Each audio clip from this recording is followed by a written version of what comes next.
Hey, comic book fans, welcome back to another episode of Comic Book Geezers. I am Wild Bill, your host, and right over here we got Pete Pardo. What's going on, everybody? Thanks for joining another episode of Inside the Cover. As many of you know, I've been on a pretty ridiculous classic Avengers run over the last year or so, and I've got another one here for you today. Perhaps the greatest cover ever that includes Kang the Conqueror, number 129.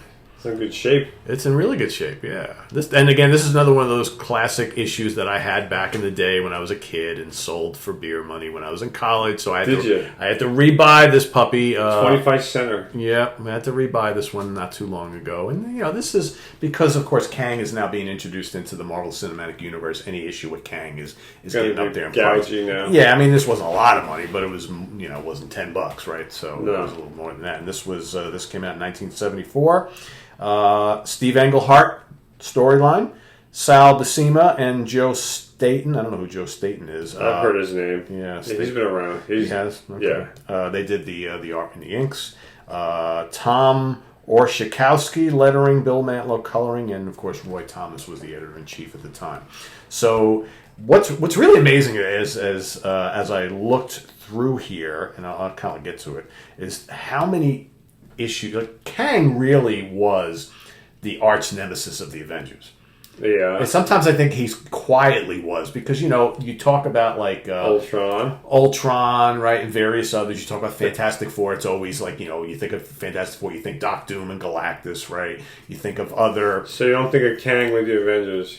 I get flying under the radar is what you're trying to tell us? I think so, yeah. But maybe that's just my misconception because now they're obviously choosing him as the next big, Thanos also. But now they're choosing him. He's going to be the next big bad guy in the Marvel Cinematic Universe in the movies. So now it kind of makes sense as I've been reading a lot of the older Avengers books that he pops up like all the time. So cool cover. So basically this story is he pops up in the last panel of the issue before. Yeah. And so here we have. He just kind of announces, all of a sudden this star shows up in the sky, and then he beams down from it. And there he is in front of the Avengers along with, and Fantastic Four was in the previous issue, right? So in that issue, this Agatha Harkins, right, who was watching. Madam Web? Yeah, whatever, the old woman. She was watching. She was like the babysitter for Sue and Reed Richards' kid, Franklin, right? for little Franklin, right? But she announced at the end of that last issue that her duties are done. Franklin, they can take care of him now. No, but she has another job to do. And then she turns to the Scarlet Witch, who at this time is kind of having a little issues like realizing her powers, right? Yeah. So Agatha Harkins is like, I am now going to mentor you, right? So that's kind of what was happening. And this, of course, she thinks. Yeah. So for those of you who've been kind of watching all of our videos, if you remember a couple of weeks ago, I did another Avengers issue that was a few before this where I was talking about this little love triangle or a quadrangle with Scarlet Witch and Vision, Mantis, and the Swordsman, right? So we talked a little bit about that, how, the Swordsman and Mantis are a couple, Wanda and the Vision are a couple, but all of a sudden, like, Mantis starts looking at the Vision, and Wanda's getting upset, and Swordsman's getting upset. So this is still continuing here, right? So here we have. I'm going to read in my best Kang voice. That star that I talked about is a signal to me, Avengers, a beacon across the shifting centuries, calling Kang the Conqueror to finally subjugate your backward era. With its appearance in mind, you must bid tomorrow goodbye. And so Thor goes like, and so, not so, Fiend, the mighty Avengers shall crush thy schemes or die in the attempt. Okay? So basically, here they're like, all right, here Kang appears, we got to get rid of him. So, of course, Thor throws Mighty Mjolnir at him, it just bounces right off of him. And then all of a sudden, these like robot creatures called the Mac-Robots appear, and so Avengers assemble, and off goes running towards the Mac-Robots Vision, Iron Man, Thor, Scarlet Witch, Swordsman, and Mantis, right? So they go into action against these Mac-Robots. It's an all-out rumble. Yeah, it's an all-out rumble, but lo and behold, they're not doing too well, because as Kang announces as the fight's going on, he designed these robots to basically mimic the powers of whoever they're fighting and whoever touches them. Gee, where have we heard that before? Absorbing Man? Right, sort of, yes. Yes, yeah, we've read the. What do you mean, sort of? Sounds the just super, like it. the Super Scroll, right? Also, all right? right. The Super Adaptoid. I mean, there's lots of them. This is not Kang. This is nothing original here, buddy. I hate to tell you. But so basically, the Avengers are getting their ass kicked. So as you can see here, but yeah, sort of, right? So all of a sudden, so they knock them all out, and then he goes, right, at last I was not guilty of underestimating my foe. Too often in the past I have left my contempt for all others being blind me to those Avengers' true strength, but this time my tactics were faultless. The Avengers are mine. So basically, he is now taking them prisoner. Jarvis comes out, he knocks out Jarvis, right? So there's nothing's going right for the Avengers this day. And then he talks about how he's got this big plan. I'll read you some of this shit because the writing here is just amazing. The reason I've always chosen the 20th century to attack, because remember, he's like a time traveler, and the reason I secreted a temporal monitor during a previous incursion to signal its birth to me. What? Anyway, its birth, barbarians, heralds the completeness of the celestial Madonna, she who will bear the One. So you're starting to get his plan. He wants to find a mate that is going to then procreate with him to create the ultimate being in his image. So her mate, the records say, will be the most powerful man on earth, though they give him no name. But I, Kang the First, will be he, father to the child, and through him, ruler of the heavens. And there he is spewing all that nonsense, right? It's like, okay, dude, whatever. So he's a little fiendish to me. Just a little bit, right? So basically, so this is hilarious. So basically, he takes all the Avengers and teleports them somewhere else, save for the Swordsman. And he basically says to the Swordsman, so the Swordsman, he transports everybody else, and the Swordsman's like, but I'm still here, I wasn't transported. What are your plans for me, Kang? You, Swordsman, you are a weakling and a blunderer, while my plans call for powerful male Avengers. Thus, I plan nothing for you but a scornful farewell.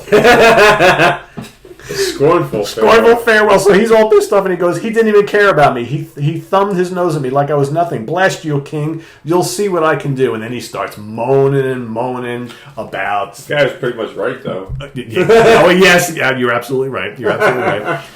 So Wanderer. Yep. So he starts, moaning about Mantis, whatever. And then Agatha Harkness shows up, and she goes, but he goes, why are you here? You're his prisoner. She goes, I am far more than that, young man. So she's basically like doing this kind of with her witch powers. She's able to get like mystic telepathy going towards him. And so as you can see here, all the Avengers and the female Avengers too, and Agatha Harkness are somewhere all captured, all kind of out cold.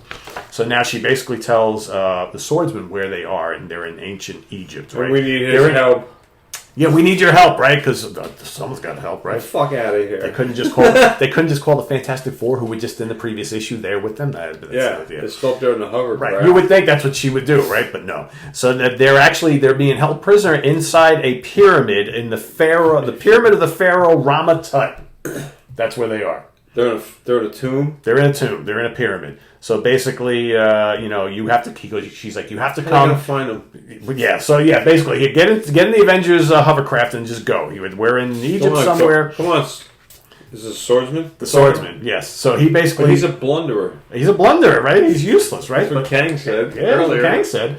But he basically gets into the Avengers' little ship there and goes flying off to Egypt. He's going to make the attempt. He's going to make the attempt because you know what? Gotta rescue Mantis because I love her. She drives me crazy. I hate her, but I love her. Even though she, here they show pictures of, he's thinking about, we were in love and she came into my life and we had this great time in Vietnam. And he just left Avengers Mansion? Yeah, he's on his way. So he's on his way over there and he gets there. So Kang realizes that Agatha has been kind of telepathically talking with him because all of a sudden the Swordsman shows up minutes later from New York, right? Yeah. Boom, he's there. So wench. he puts her out, and then so now he can't communicate with her anymore. So as you can see, what he's doing is he is sapping all the strength from all the Avengers while they're unconscious and putting them into the Macrobots to make them ultimate.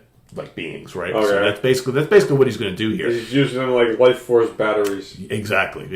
And then he's trying to decide, is it going to be the Scarlet Witch or Mantis who's going to be my bride to help me become, this Scarlet Witch or Mantis. Right. Eeny, meeny, miny, mo, right? Oh, and then of course you got a little Marvel stamp of the leader, right? Big head himself. There you go. Stan's soapbox. Marvel value stamp, yeah. There it is. And of course, just because if Medallions. you're a baseball fan, you've got Luke Cage hitting a home run there. Because got to have And the Spider-Man medallion. And Spider-Man medallions, right? Because got to have all this stuff. So, as we go on the story, so the swordsman enters, somehow gets into the pyramid because he sticks his sword in this little slit in one of the stones, and voila! It opens up. Like a secret door. Like a secret door. And then he gets attacked by this winged creature, which he calls a vampire, who is basically almost killing him here. But then, because one of the doors is open, in comes an army of Egyptian soldiers, right? They're here to help. So this vampire creature sees them, goes and attacks the soldiers, and I guess that kind of lets the swordsman go off. And so then he hears Kang. He keeps going through. Got to find him, right? Kang is watching all this, so Kang is like, So there's no blundering going on. Right now there's no blundering. Although he's, you could tell. He kind of looks scared. I don't know. Look at Swordsman there. He kind of looks like he's a little nervous. As you can see, he doesn't look too sure of himself. Like he's running around, right? So eventually, we get to this great splash page. So you can see each of the big heroes here. So Thor, each of them parties to do. Yeah, each of them being getting the life sucked out of them, right? And then in the suspended animation of Doom. That's right. So here Kang is like, we're almost here. We're almost ready to take over the world. And then the swordsman is watching all this, and someone taps him on the shoulder, and lo and behold, it's a commercial break. It's Ramatut. Ah, Ramatut is here.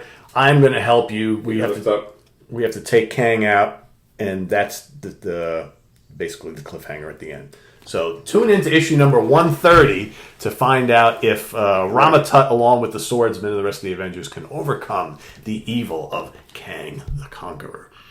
There you have it. But like I said, Curse Snap. I need to find, because there is a little, sometimes they reference like prior issues and things like that. So there's a little panel in here where they talk about all the different issues that Kang was in the Avengers before, and it's a shitload of them. So I'm just trying to find Looking for the footnote? Was that it? Now there's a bunch of it. I think it's fairly early on. I thought it was anyway.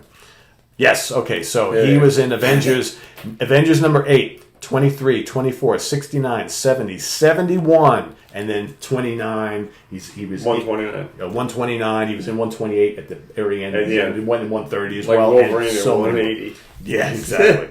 So there you have it, everybody. There's your inside the cover of Avengers number 129. A really good issue, and for whatever reason, I don't believe I have issue number 130. I think that is like a kind of a pricey one for some reason. I don't know why. I have it. You do? I do. Maybe I do. Maybe I don't. I don't know. But anyway.